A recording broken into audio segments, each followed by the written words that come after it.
You don't believe in no fate. Every day digging the grave. Stepping up to where the stakes. City of dreams, city of... Hello and welcome to episode 2 of Night City Wire. This is the show from us at CD Projekt Red, where we talk about all things Cyberpunk 2077.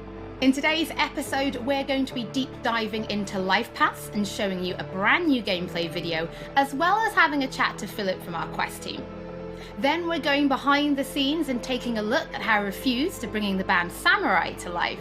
And then we're showing you another new gameplay video and having a chat to Pavel, our senior gameplay designer, about just some of the tools of destruction that will be at your disposal in Night City. So let's get started. Street Kid, Nomad, or Corpo? Which will you pick first?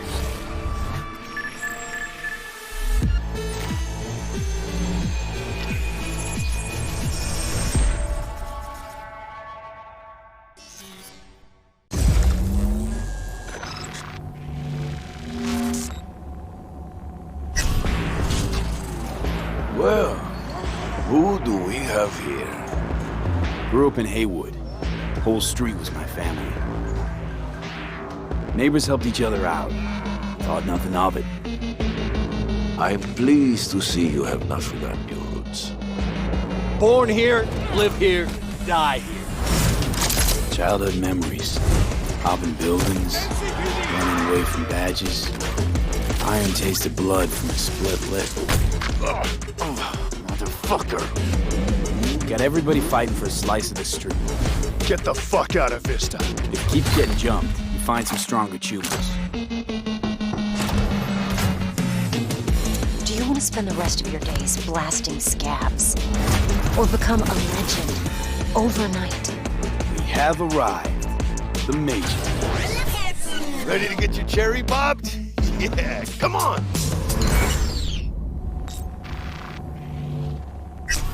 My childhood? Let's see. Racing my bobber for the first time through the hills.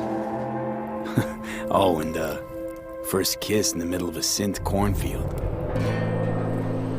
We nomads choose who to make our family.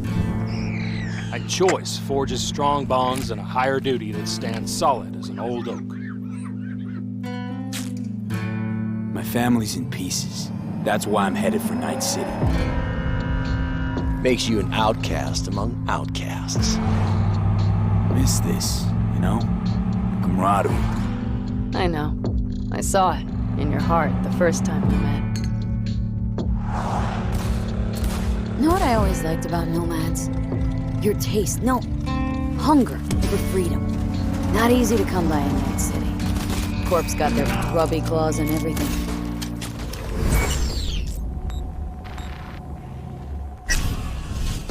I have those reports you asked for. They were supposed to be ready yesterday. The world's going to tear us apart when the word gets around. The world's never going to find out. If I go down, you're going down with me. No! I'm not fucking joking! This isn't a request, V. But no way you're fucked, right? You're the one who fixes other people's shit. If you're working Arasaka counter intel, you're always fucked. Today, they got you to zero somebody. Tomorrow, they'll get somebody else to zero you. What's the rules, Jack? Want to be top? Gotta have some skin in the game. Yeah, but you're not on top. Saburo Arasaka is. And you're the pendejo who keeps him there. Work for yourself, live for yourself. That's the only way.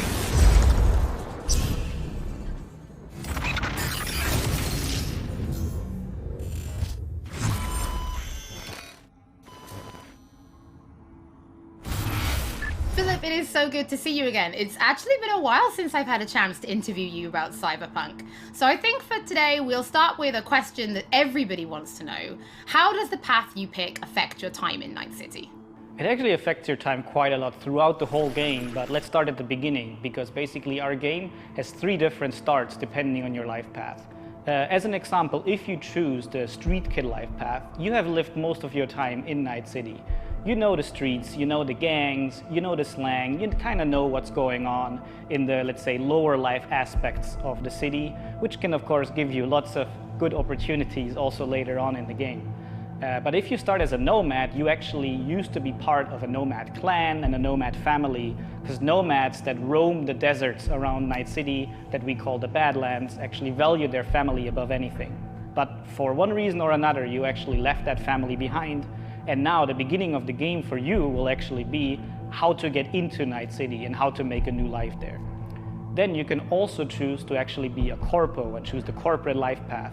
And that basically means that you're not at home in the streets of Night City or in the deserts of the Badlands, but actually inside a boardroom, because you rose the corporate ladder of the Arasaka Corporation, which basically gives you the ability to sometimes, read between the lines, read people when they're trying to do business, which of course can give you many nice opportunities later on. So this isn't just about the start of the game. Can you maybe help people understand how this translates into the gameplay? Yeah. So the thing is, we make Cyberpunk a real RPG, and part of that is that you can play your character from the start to the end. And of course, we have these life paths affecting the beginning of the game, but we wanted to make it so you have your life path opportunities throughout the whole game until the game is over. And as an example, we do that by giving you additional options in dialogues. So I can give you one specific example. And this is a mission where you have to steal a flathead robot from the Maelstrom gang. Basically, those Maelstromers stole that flathead before from a corporate transport. And the owner of that corporate transport, Meredith Stout, wants you to do something else. And this is an optional objective. And even within that objective, we want to give you some options. So as an example, if you have a corporate life path, you basically know what Meredith Stout is really about. You can read between the lines and you can get some additional options that maybe actually later enable you to do a completely different thing with the Maelstrom gang. And if you're a nomad, you know exactly some more details about how these Maelstromers would have even been able to steal a robot like that from Meredith Stout, who's part of the very powerful Militech Corporation. As a street kid, we as an example don't give you a specific new dialogue option in that dialogue, because as a street kid, you do not have a lot of experience dealing with higher up people like Meredith Stout. But we want to give you additional options that fit your life path very well. So later when you actually talk to the Maelstrom gang, one member of the gang offers you some illegal substance, but as a street kid, you actually know what this is about. You can talk some shop with him, and that might actually make that character like you a little bit more.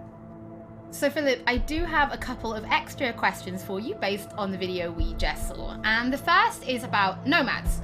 So the nomad life path, this starts in a place called the Badlands. Is this somewhere you get to visit even if you don't pick nomad to start with? Yes, absolutely. So the thing is, Night City is surrounded by this huge landscape that we call the Badlands. And you can go there whenever you want. So as an example, if you actually do play the nomad life path at the start and you are in the Badlands, you can even see Night City on the horizon. And we want to give you the option later in the game, if you want, you can just take your car and drive out of the city. You can go there whenever you want. The thing is, you might not want to, because the Badlands can be a pretty dangerous place at first, because time has not been very kind to the Badlands. There have been many wars in the past, there's global warming, so most people that do live out there don't really have another choice about it, or are nomads that love this life and are all about it and are very battle-hardened. We of course also want to tell their stories, because we want to tell many different stories throughout the cyberpunk genre, which means that you will also find missions that lead you out in the Badlands or where you deal with the people living there. So Philip, can you tell us a little bit more about the character, Padre? He's the guy we see giving his business card to Street Kid V in the video. Who is this man? Yeah, so Padre is actually one of the fixers in Night City. And fixers are people that work as intermediaries.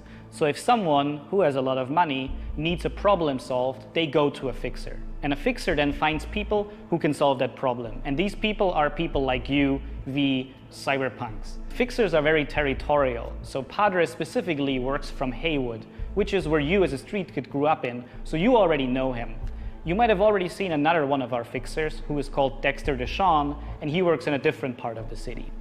So specifically Padre, you might know him as a street kid, but even if you played other Lifepaths, you might sooner or later meet him because he's operating in Haywood, which is a pretty big place with many good jobs. So if you want to make some cash there, you will sooner or later deal with Padre. Philip, thank you so much for joining us. Now, on my first playthrough, pretty sure I'm going to be picking Nomad, but for those watching, we would love to know what you'll be picking, so have a think about it and send us a tweet. Don't forget that later in this episode, we're going to be showing you another new gameplay video and having a chat to Pavel, our senior gameplay designer, about just some of the tools of destruction that will be at your disposal in Night City. But before that, let's talk about music, because music plays a huge part in bringing Night City to life. Now, in future episodes, we're going to talk about things like radio stations and even the original score. But today, we're going to take a look behind the scenes at how Refused to bringing Johnny Silverhand's band, Samurai, to life. I wouldn't write these lyrics for myself.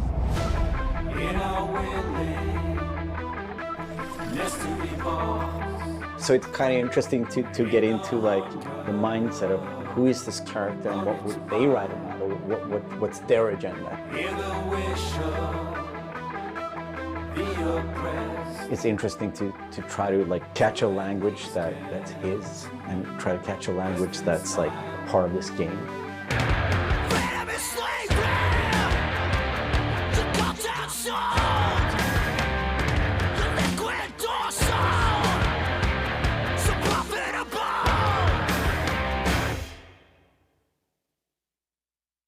There is a reason why we're here.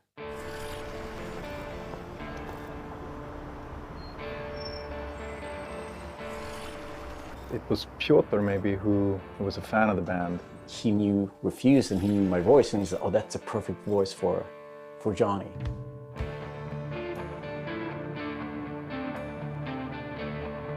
And that they wanted, I guess, a sound that was a bit contemporary from when Johnny's supposed to have had the band, because he's sort of like an anti-establishment kind of guy. Gonna drag a corporal rat on stage, make him kneel, douse him with gas, then light him up. So of course there are things that you can relate to, and like just like this outcast and this rebel that's fighting against like the corporals, and that's definitely something that's been a part of my life and a part of Refused life. We came out of the punk rock scene of northern Sweden. He's like the future version of us, you know? So I think it makes sense. I think it totally makes sense for us to be here making these songs about him or for him, you know? So it's pretty cool. Yeah. No trills. But yeah, but like wide vibrato.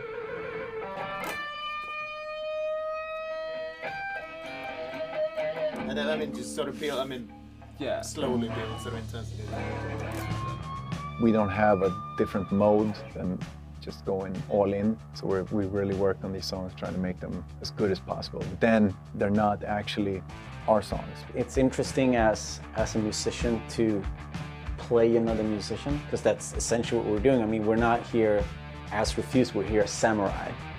And I'm here with Johnny Silverhand, you know? So it's like the voice we're representing here is someone else. We'll never fade away! It's been a mind fuck.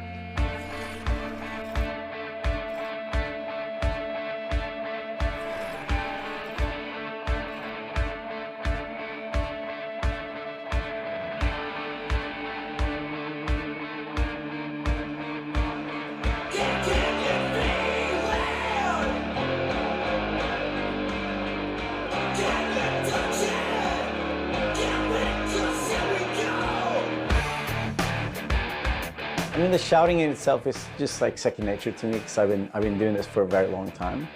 But then when someone comes in and says, I'm happy with everything except for Azalin. Again, it's Azza. Azza. Okay. The shouting's great, but think of that accent, or think of that like enunciation. It's a bit weird because it's a very different way of singing when you're screaming like that, and it's hard to sort of Swallowing some syllables there. adjust your accent. Oh yeah, just try it again. So it's been a bit kind of frustrating. It wasn't horrible, but it wasn't great. But I mean, I get it. I mean, we have to maintain the illusion that this character that's a character of the game also is me, like when I'm singing it. So it makes sense. But yeah, it's a bit different to have someone telling you exactly how to enunciate things, because I'm not used to, usually people just like give me a thumbs up and then like, you know, you think the things like the rhythm and you think about the pitch and you think about all these things, but then someone comes in and like, that word sounded weird. I'm like, what? No, that's how I sing. But so it's been a very, yeah, a bit painful at times, but it's all right. See this zone, I'm chipping in.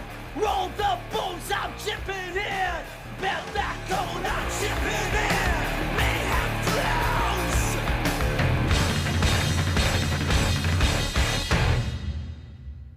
It's a very interesting thing to be part of. As a person that's not a gamer, I don't think I fully understand the impact that this might have.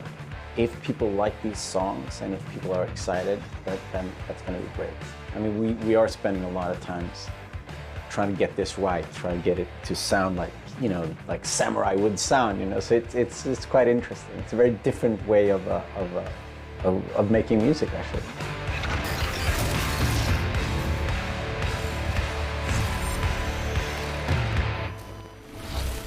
You can already find 3 Samurai tracks available on streaming services: Chippin' In, Never Fade Away, and The Ballad of Buck Ravers. But we're excited to announce a 4th new song called A Like Supreme, which is coming to streaming services today. That means you can check it out once the show is over. Don't forget that if you're tuning in late, or if you just want to watch anything again, we will be uploading everything to our channel soon. Next up, Pavel and I are going to introduce you to some creative ways that you can solve problems in Night City.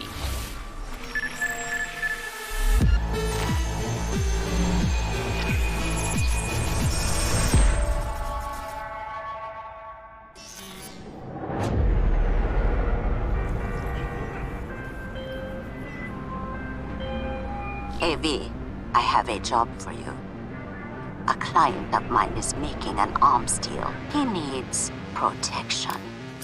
It could get hot, very hot. The gun dealers on Maelstrom.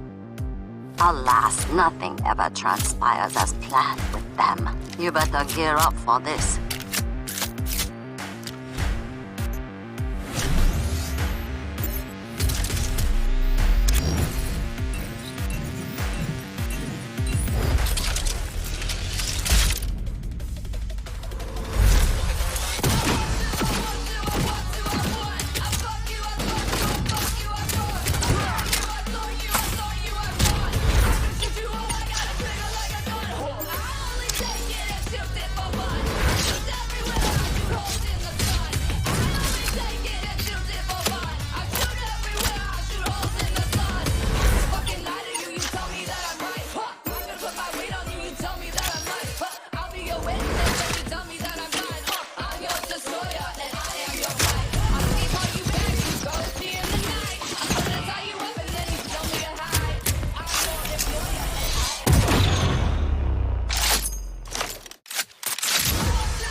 So V, are you willing? Yeah, I'm in.